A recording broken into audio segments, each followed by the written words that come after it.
हाँ, मैं एक बार डांसर की बेटी हूँ और मेरी मम्मी बार डांसर है। मैं शीतल जैन, कमाटीपुरा, मुंबई से। बचपन में मुझे सब लोग बोलते थे कि तेरी मम्मी बार डांसर है तो तू भी बड़ी होके बार डांसर ही बनेगी। पर मुझे बार डांसर नहीं बनना था। मेरी मम्मी का काम के लिए कोई कोई मेरी मम्मी के काम को रिस्पेक्ट भी नहीं करता था।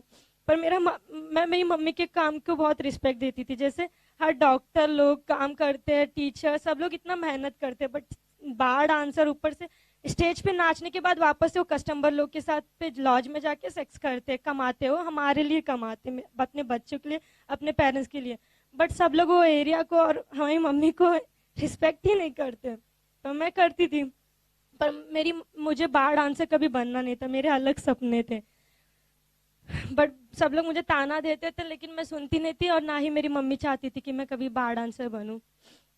मुझे मेरी मम्मी के काम से कोई बुराई नहीं थी। बट बचपन में एक ही बात बहुत बुरी लगती थी मम्मी की, कि हर शाम को मेरी मम्मी घर में एक नए आदमी को लेके आ जाती थी, और उन्हीं में से एक आदमी मेरी माँ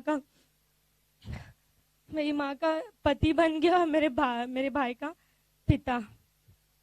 और उसी ने मेरा सेक्सुअल अब्यूज किया था। एक बार नहीं, बार बार।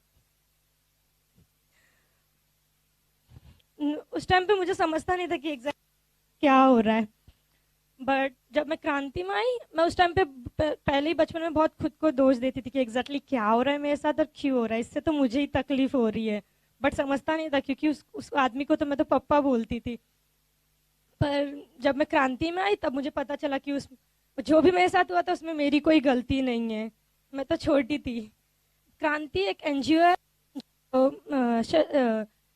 डॉटर ऑफ सेक्स वर्कर के साथ काम करता है to become agent of social change. Kranti में थेरेपिस्ट मिलती है, जिससे मेरे अंदर बहुत कुछ चेंजेस आए, जिससे मैं अपने आप को दोष नहीं देने लगी।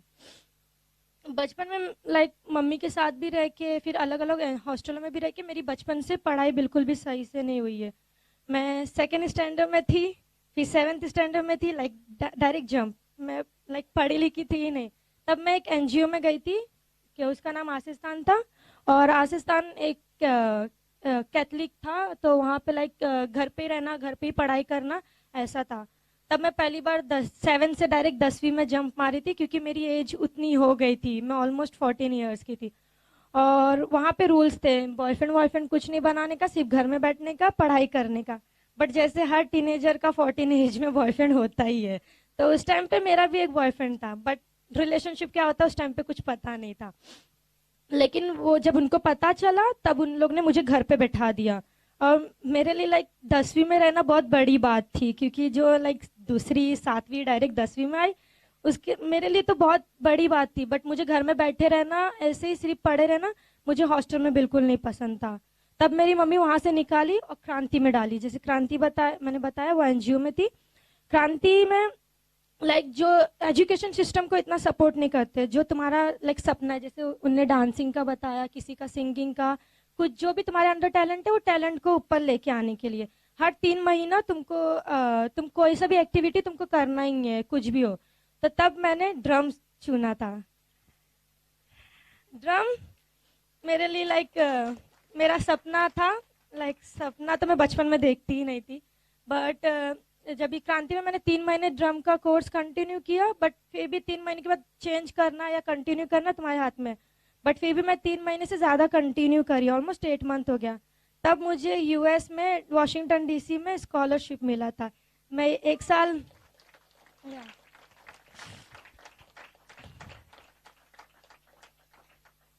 मैं एक साल यूएस में ड्रम का कोर्स की।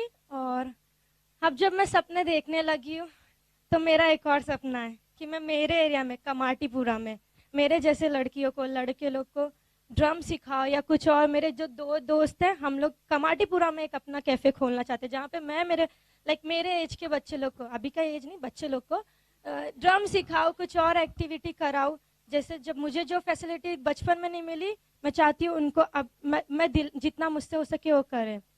जैसे मेरा मानना है कि मेरा पास्ट मेरा वीकनेस नहीं है, मेरा स्ट्रांग है, वैसे मैं चाहती हूँ कि वो बच्चे भी वही सोचें।